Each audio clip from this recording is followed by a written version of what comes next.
introduce themselves. We're gonna start with Rodney. Yeah, Rodney Rikai, television host, entrepreneur, father. What's up, y'all? I'm Lawrence Robinson, actor, father. Enitan Bereola, husband, father, believer, entrepreneur, creative director. Peace, good people. Karega Bailey, angel father, author, storyteller, Black love practitioner.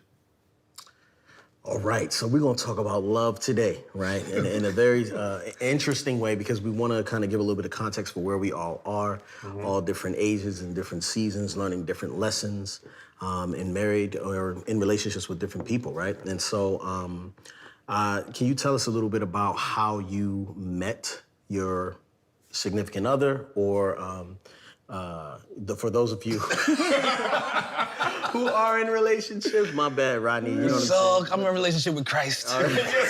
Best relationship ever. Right. So anytime, I want you to go ahead and start, please. Oh, man. How did my wife and I meet? So we were in Tallahassee, we went to FAMU, and I saw her in this dress, and I was like, damn, I had a hat on, and I had like a suit, and I didn't want to go out that night, so I felt like I looked like Boys to Men with the hat and the suit look, and it wasn't my like normal thing. So I was embarrassed, like I didn't have the confidence to step to her. The next day I saw her at an Avant concert. I'd never seen her in town. So I saw her and I was just stuck in my steps and I stared at her. It was kind of creepy. I was just staring at her and she was talking to another dude. So she stopped talking to him. She came up to me and said, you know it's rude to stare.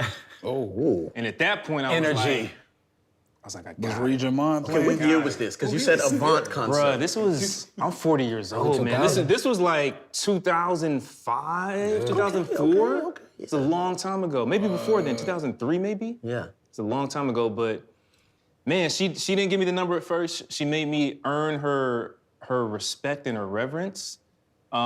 She made me like be her friend. She forced me to be her friend if I were to have any relationship with her at all. And that taught me a lot about her and it made me respect her. Because I was used to getting my way.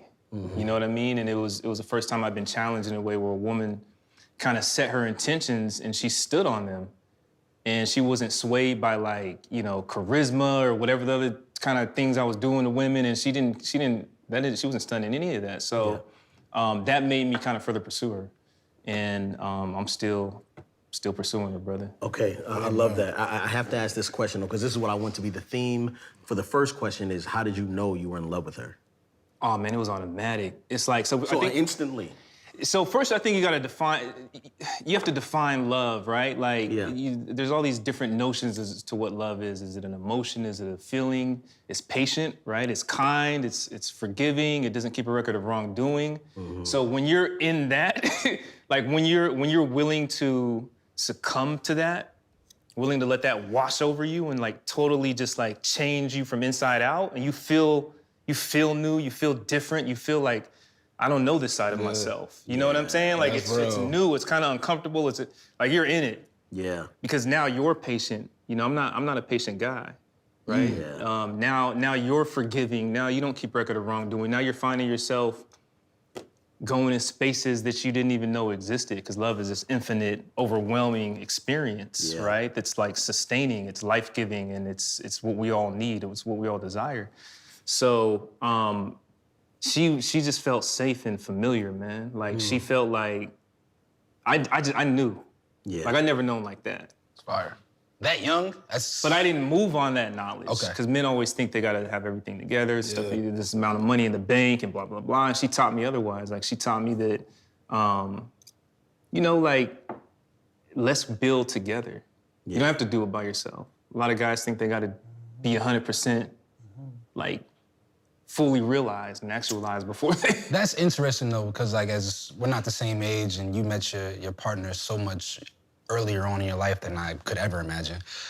Now I feel like at this age, women want us to have so much more together because we are older, right? The expectation is that we have the foundation laid to a degree. Now we have a house ready for them to move into. And I do not know that, I just don't, it's a different experience now at this age. I'd wonder at 38, 36, 40 years old, what that interaction would be like today if you weren't given the space to build, because we don't have that opportunity anymore as very single, very, very single men, especially living in LA.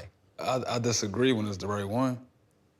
Okay, we'll talk about it, Lawrence. Come on, dog. Talk about that new love, Lawrence. You know what I'm saying? Tell us Because I about was talking like Rodney. I was feeling the same way. Like, yo, I gotta get the car. I got the crib, but is the account not really looking like it's supposed to be looking? And then when you get the right one, she like, it don't matter. You know what I'm saying? Let's build this up together. And that's how I knew that I was in love and I had a new love because it was the way she was moving with me. And How old is she? she's younger than me. She's 27 and I'm 32.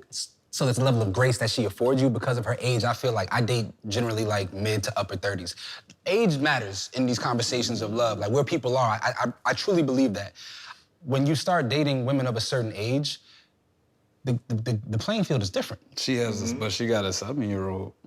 So when you got I know I got a 11-year-old. So I know when you got a kid, that age goes up. It's different. But when the pressure of time is weighing on a woman, her interactions are a lot more curt because she's on a different timeline.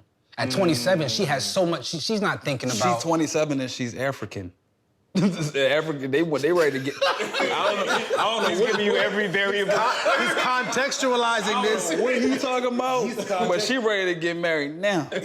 She ready now, but she like, if we gonna do it now, she ready to build. I mean, granted, I got myself together. Sure. But I don't own a house. I got a nice condo. You know what I'm saying? I make great money, but I just felt like the stakes were so much higher for me when I just overanalyzed it because I thought that I needed more than what I had. And I think as young millennials, we be thinking we need way more, and we don't. When she's solid, she gonna be solid. That's just how I feel. I don't think age got nothing to do with it. All right, so I gotta pull it over to Karega, man, because I feel like with you and Fihab, like it's just so solid. But how did it like start, and when did you know, right? This conversation is fire. we started sparring. Oh, I love it. I love it. I love the dance. How did I meet her? How did I know? I met her in high school, and I was invited by a friend to come to like this concert, this musical. Felicia's a classically trained pianist, right? Plays piano, and she was she's also a vocalist, so she was in this group. And I had a little bit of time before someone would assume I was a guest of somebody else, or I can be a new guest of a new person. And I went down before the show started and I introduced myself. No, I did not introduce myself, but I went down, we made eye contact, and that should have been enough to be like, okay, you know what I'm saying? So she comes to come see her friend who's sitting beside me. And in my mind, she could have walked the other way. There's an aisle, I'm in the middle of the aisle. So you can come from that side where I'm not sitting, but she came from the side that I was sitting, right? To come talk to her friend. So she walked right past me. You know the church scoot? When you got that little space in the aisle? Back it up on you a little bit. You know what I'm saying? So I'm right there. And yeah, this is high school. But at that time, I still didn't know what it was or what it was his love. She began to show up deeply for what I cared about. I got a big family, 8 siblings. And in my family, you have responsibility for the siblings under you. And when I went to Hampton, without being asked, she started to do for my younger siblings what I used to do, the pickups, the drop-offs. And I very much disliked it, actually, because in my mind, it was like, oh, you seem kind of permanent. I'm not sure, right? But at every level, her character showed who she was. And that was romance. Yeah. Okay. Then there's this thing that I've come to learn that like romance is really the low-hanging fruit on the experience of love. Yeah. When you do commit to someone, and now this is life you're living, you will endure changes, unplanned changes. And if you're blessed to have a long-standing relationship, you will experience loss. To be a young couple and experience the losses we have, that's the thing. It doesn't fit our age category to have as many losses. But I will say this, bro, like the love that I live in now, the love that I co-create with her, and the love we give to the world and the love we experience exceeded anything I thought I could have with a woman and exceeded anything I thought I would have with her when I laid eyes on her.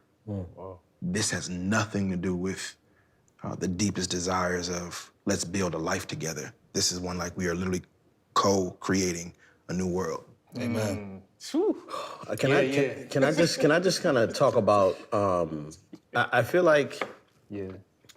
you know, with Yvette and I, right?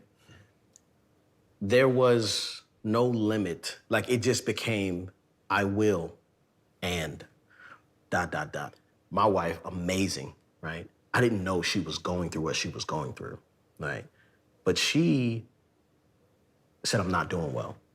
And she said, I have to leave. And if you would have told me I would be married and my wife would leave me, I would have never believed you, right? Wow. But she had to leave and go away for like a solitude, like a silent retreat, and experience God in a way that she was not experiencing, and left me with 4 kids and a business and the fresh death of my sister and the death of my cousin right during the midst of that. And a part of me that felt abandoned and was like angry because I was like, why am I feeling all of this alone? I realized that through counsel was that my wife had been operating at 40%, right? And I needed my wife at 100.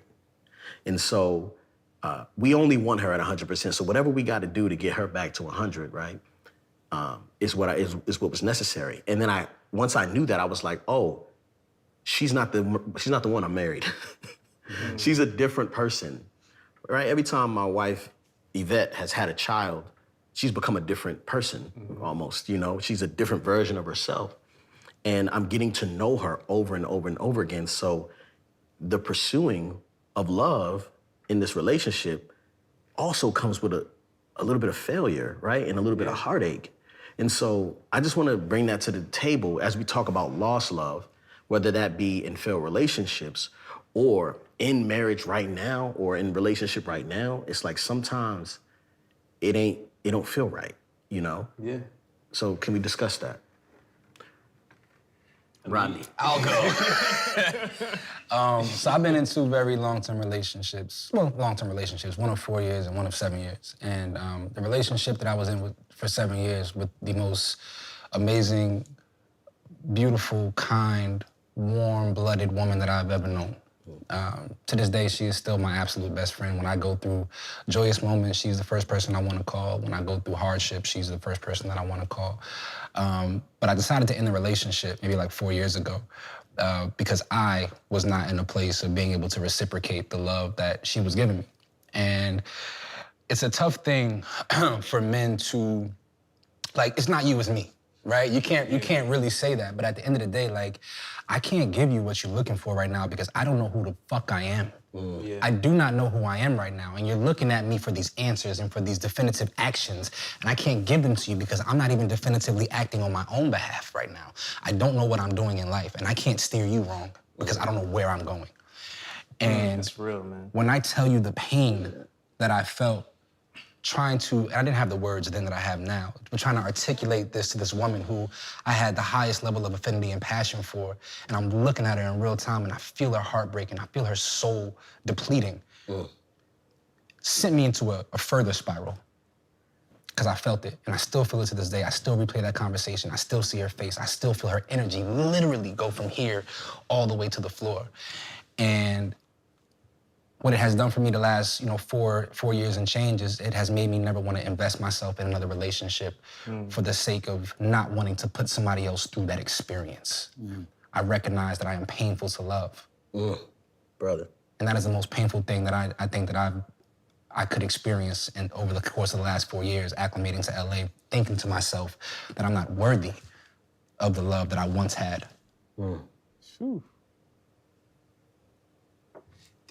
Thank you for sharing that. That is a lie that you're not worthy of the love that you once had, though, for sure. That's a deep-seated. There's a thing there. It's almost like a spiritual thing. There's something there, but it's a lie. I recognize that now. Yeah. I'm coming out of that now, but now it's tough because I live in LA. So you're like, oh, So shit. go back to her. It's not just that easy. It sounds It's like not. it It's is. not. It's not that easy, man. The way you just talked about it, I hope she see this and wants you back. I think love is tough, man. Love is tough to navigate, and I think that so many times we talk in indefinites. And you know, I'm a Gemini from Jersey who grew up in 2 households. My whole life has been split, living in 2 worlds. So it's never just nothing is ever just like one thing, and that's it for me. Yeah. I still don't know. I have to challenge that. This is what I signed up for. Well, no, I'm messing I'm with you, sorry. messing with you. But, you know, I think that sometimes and I don't know the exact situation and all that, right? But I've watched people leave relationships because they weren't ready or something wasn't right. But good people are really hard to find. Yeah. You know what I'm saying? Like, it's almost like how you talking right now. Like, you sound like it's impossible. Like, I live in LA, I have this, I got that. You know what I mean? But it's like when you find someone who's worth it, you hold on with not just your arm, you with your legs. Like, you just holding for dear life, right? Because there's something about people, right, that no matter what type of person it is and which relationship, like some people are blessed to have great mothers and great fathers and great brothers and sisters and friendships. And when you find a good partner, it changes everything for you. You know what I'm saying? And so I don't want to believe that for you. You know what I mean? But I trust that you know yourself and your situation. You know what I'm saying? But I would hope that there's more belief on your side for better, because I mean, like, as someone who's experienced a transformation, right? And you talking, I was beyond broke. Like, when I didn't even know we was going on a date. She was like, hey, you want to go to Starbucks? I was like, for sure. I had $5 on a gift card, bro. Yeah. I said, what you want? She said, I want this and this. I said, make it a grande. Let me get that grande. You know what I'm saying? I got a water. And that was it. Did you tell her you got a water? She watched me get the water. That's all I got. Because you know sometimes we go get the water and put it in a cup. Nah. So she won't know My you cup broke. was clear. Oh, you want her to saw the know. H2O in that joint. You let what her I'm know saying? that you ain't had But it. it wasn't that, like, when you find good people who, it doesn't matter about how much money you make or whatever the situation is, like, you gotta hold on, you know? And so I don't know if that's worth it or worth pursuing but man, I hope that you can make something like that work. The portion about nothing being just definitive, I can agree. You know, but I also know that, like, in my mind, it's limitless in either direction. Like, there is power in choice. There's power in definitive action. There is power in standing present and waiting. And there's power in learning what all 360 degrees look like, right? You may not live in every angle, but you will have observed several things. At some point, the inevitability I ask young people to kind of imagine is, like, how do you plan on reinvesting these things so they're not only solely your experiences? Now, I don't try to push anybody into a relationship. That's just not what I do. But I do know that sometimes youthfulness can impact the trajectory, the long-term thinking. And there's something so profound of seeing a couple build long-term and the lessons and the wisdom that comes with it. But I do know this. There is a wisdom in partnership. There is changed life experiences, whether that's health, whether that's earning, right? When we invest in each other, it's a different playing field. All I know is I love this brother. He actually really loves me and my family. And I don't have any reservation or any doubt about his ability to be loved, because I know he does it.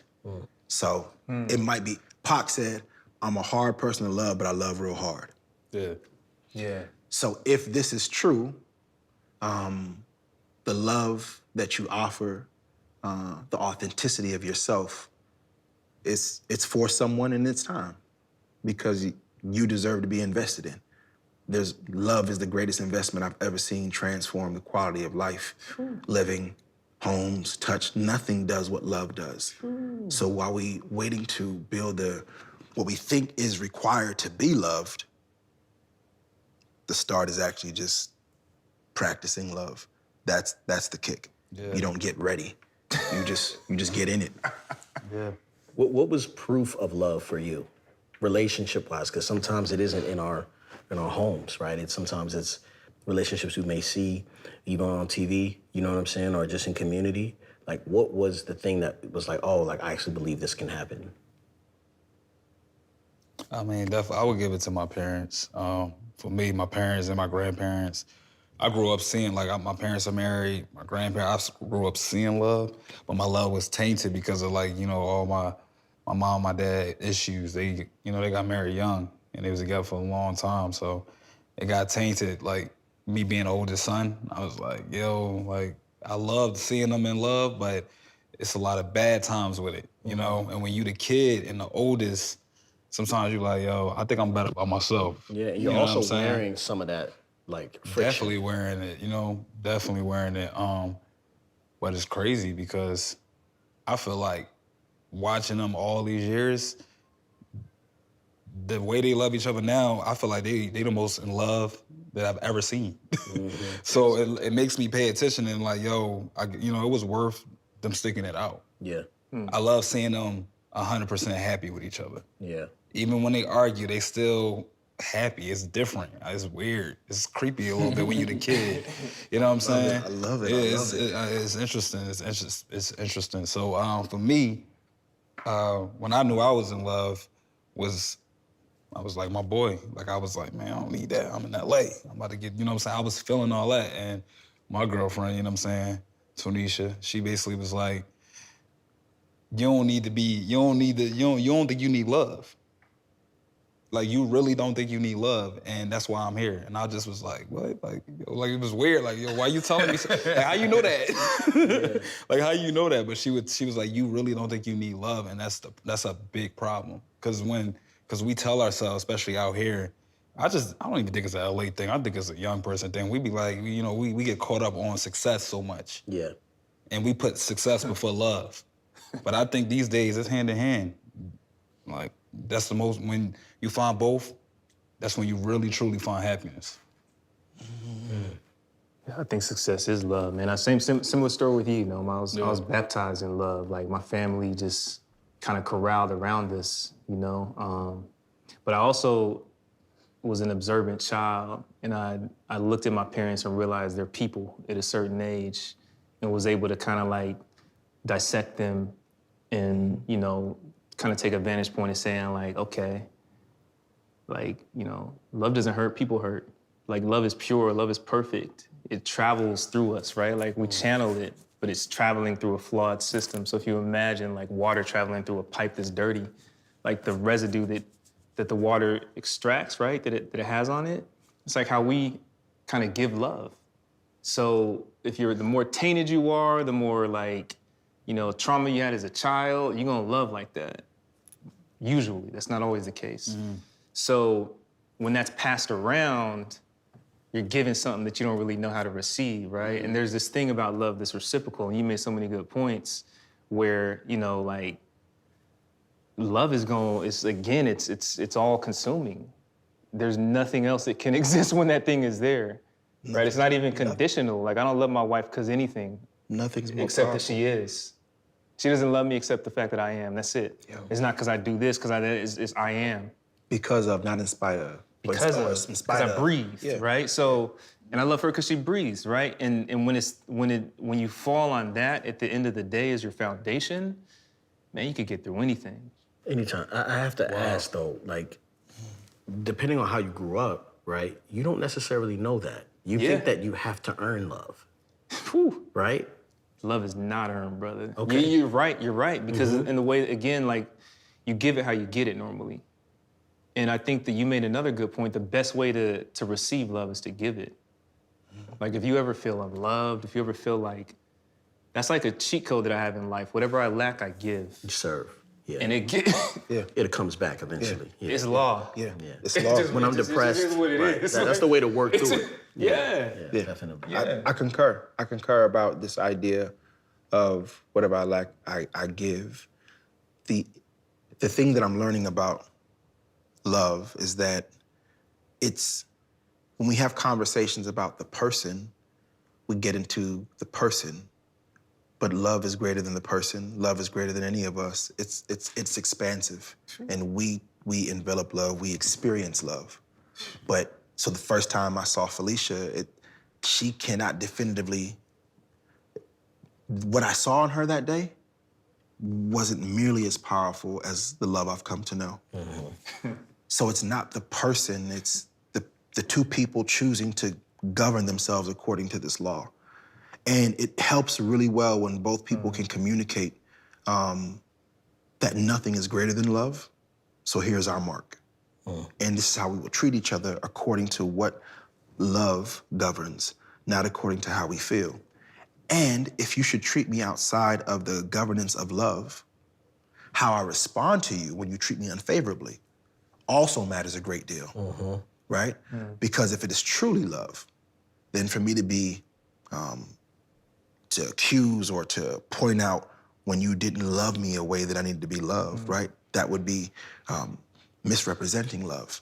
So there's a grace. I think when we talk about this conversation about love, we're actually talking about like this grace that none of us truly can understand or comprehend how we receive it. It's greater than anything we could ever ask, but it is there, it is perfect. Because love will also show up in grief. But no one's talking about like, yeah, when was the first time you saw that grief? You know what I mean? How did you know? There's nothing attractive about talking about grief. But when you learn about grief, it teaches you so much more about what love's power is. Yes. So now I have a deeper respect for anybody who's even trying to practice love. And I just have grace for people who are trying to experience it, trying to articulate it, searching for it. Like, I actually truly love and respect the pursuit of it, because everybody's trying with these flawed systems, these flawed experiences. Yeah. I'm listening to y'all talk about love and all of these things that love represents to you, and I guess I'm jaded to a degree. Both of my parents have been married 3 times. I saw a lot of relationship instability. So in my estimation, love is mercurial. That's the element that I would describe it as. Like, it's Mercury, and the spectrum is so wide. I've seen love fill a house with light, and I've seen love have the police in front of the house. I've seen the entirety of the spectrum, and so for me, like, it freaks me out at this stage in life to try to submit to love because I don't know what it'll do to me ultimately. Yeah. And I think that's the brilliance about being you, is that you have the opportunity to redefine what that is in a relationship. It doesn't have to be what you experience, you know? I'm scared. I'll be honest, man. I'm really scared of creating pain in women, you know? Like, I have my son, I have my nephew full time, and at this stage in the game, in order to avoid creating pain, I think that the relationship that is best for me to invest in at the moment is the one that I have with my son and my nephew. I respect that. Through them, I'm learning a lot. I'm learning a lot about myself, you know? And there'll be a point when I feel like I'll be able to, like, give love to a woman in a way that I won't have to be fearful of the fallout or any of the things that could go right or wrong within love. But until then, I don't trust myself enough. No, I know where you are. I was there, brother. We had conversations. Like, I was the worst, like, you know, I'm talking about, like, womanizer that ever existed. You know what I'm saying? I got the MVP. Like, I know what it means to, like, give pain, you know, to experience pain and then you give it, you know? So, my way out, man, I had to get on my face, bro. Like, I had to talk to God and just be like, yo, this is my severe weakness. I'm not gonna make it in life. Like, I had to beg. I had to, like, surrender. Yeah. It was awkward. Like, that's how I had to stop being that guy. I had to, like, It's gonna grow get you. on my face. Yeah, inevitably. Eventually it will. I'm out of the womanizer phase. I can't, Oh, yeah, of thankfully, course. you know, it was a lot of years of whoredom. But The way I'm you're in talking, yeah, no, for sure. And I think it's dope that the brilliance, and I hope you see this, is you know exactly where you are. Like, you're on path and you're very aware of where you are, right? Like, we don't know where we're going, right? We see, but you know where you are, which Definitely. is, like, more important. Yeah. Because you're present, Exactly. right? Yeah. You see it, bro. So we're gonna go ahead and, you know, stop this conversation now. No, I don't take shit. I got no love for the fakeness. If you wanna play tough and wanna hate this, I'll always show up. I don't ever slow